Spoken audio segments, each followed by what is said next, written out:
तो जय हिंद दोस्तों, स्पीकिंग इंग्लिश की क्लास में स्वागत है। एक नया स्पीकिंग क्लास लेकर चले आए हैं। जैसे कि अगर मानिए आपको बोलना हो, जैसे कि आपको मजबूरी भी बताना हो और अकड़ भी बताना हो, जैसे कि मुझे मजबूरी भी हो, यानी कि मजबूरी वाला सेंटेंस के साथ आपको अकड़ दिखाना है, तो कैसे सेंटेंस को बनाएंगे? वैसे वैसे होता है ना, जैसे मुझे खाना है, जरूरी भी है क्योंकि आपको भूख लगा है और आप अकड़ भी दिखा रहे हैं, नहीं खिलाइए, अभी खिलाइए, मुझे खाना है, मुझे पढ़ना है, मुझे सोना है, मुझे पढ़ना है। अगर नहीं पढ़ेंगे तो फिर मेरा जीवन बर्बाद हो जाएगा, फिर अच्छे से अगर नौकरी नहीं मिलेगी तो फिर मैं किसी लायक नहीं, मुझे कोई पूछेगा ही नहीं, और ना ही मुझे और ना ही कोई देखने, ये होता है ना जी, होता है कि नहीं होता है? तो ऐसा होता है ना कि नहीं मुझे कोई देखने आएगा, मेरे नौकरी नहीं होगी, नहीं मुझे पढ़ना है, मुझे पढ़ना है, नहीं तो भाई नौकरी वाले भले काला भी होते लेकर चले जाएंगे, नहीं मुझे पढ़ना होता है ना इसकी। तो अब बात करेंगे, जैसे कि देखिए मजबूरी और अकड़ दिखाना हो तो उसके लिए क्या करेंगे? जैसे आप ऐसे भी समझ सकते हैं कि जिस सेंटेंस के अंत में ना है, नी है, ने है, यानी मजबूरी अकड़, जैसे मुझे खाना है, उठना है, बैठना है, सोना है, रोना है, ऐसे करके आपको दौड़ना है, ऐसे करके, तो वहाँ पे हैज़ टू और हैव टू का प्रयोग करेंगे।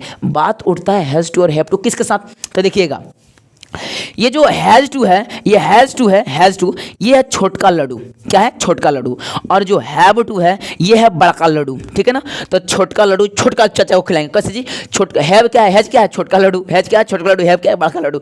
अब हैज को छोटका चाचा को खिलाएंगे और हैव को बड़का चाचा को खिलाएंगे, क्योंकि छोटका लड्डू छोटका चाचा को, बड़का लड्डू बड़का चाचा को, ऐसे खिलाएंगे ना। तो हैज का प्रयोग ही, सी, ईट एंड नेम के साथ करेंगे, ठीक है ना? और हैव का प्रयोग नाने की अर्थ में कहाँ करेंगे? You, we, they and I and names के साथ। तो बड़का चाचा को बड़का लड्डू खिलाएंगे, छोटका चाचा को छोटका लड्डू। बोले तो अरे हैव क्या है? यू, वी, दे क्या है? कौन सा चाचा जी? कौन सा चाचा है? बोले तो एक बार छोटका चाचा। ये बड़का चाचा तो बड़का लड्डू खिलाएंगे। ये ही, सी, इट, नेम छोटका चाचा, छोटका लड्डू खिलाएंगे। हैज छोटका है बड़का लड्डू है। बात समझ में आ रहा है ना? खिला दीजिए।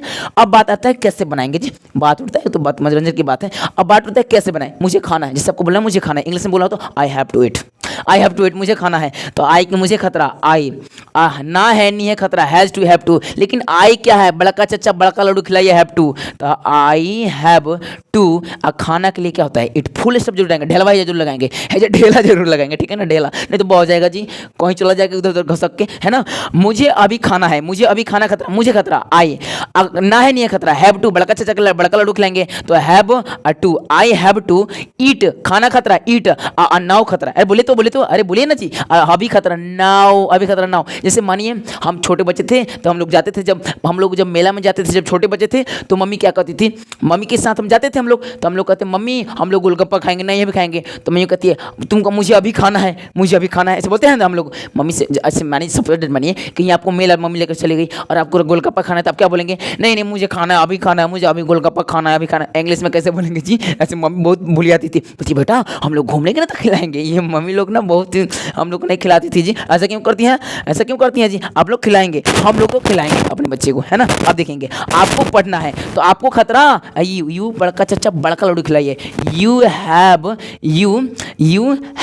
टू, पढ़ना खतरा, टीच, पढ़ना खतरा, स्टडी डाल दीजिए, या you have to read, read यानी पढ़ना होता है, ठीक है ना? डाल दीजिए RED, रीड, ठीक है ना? यहाँ पे ढेला जरूर लगाएंगे, READ, ठीक है ना? अब ऐसे समझ गए, जैसे कि आपको खेलना है, यू हैव टू प्ले, मुझे दौड़ना है, आई हैव टू रन, ऐसे सेंटेंस को बनाते रहेंगे और आनंद से रहेंगे और मुझसे जुड़े रहें। जय हिंद दोस्तों, मिलते हैं नेक्स्ट वीडियो में अगले वीडियो के साथ स्पीकिंग वाले। थैंक यू दोस्तों।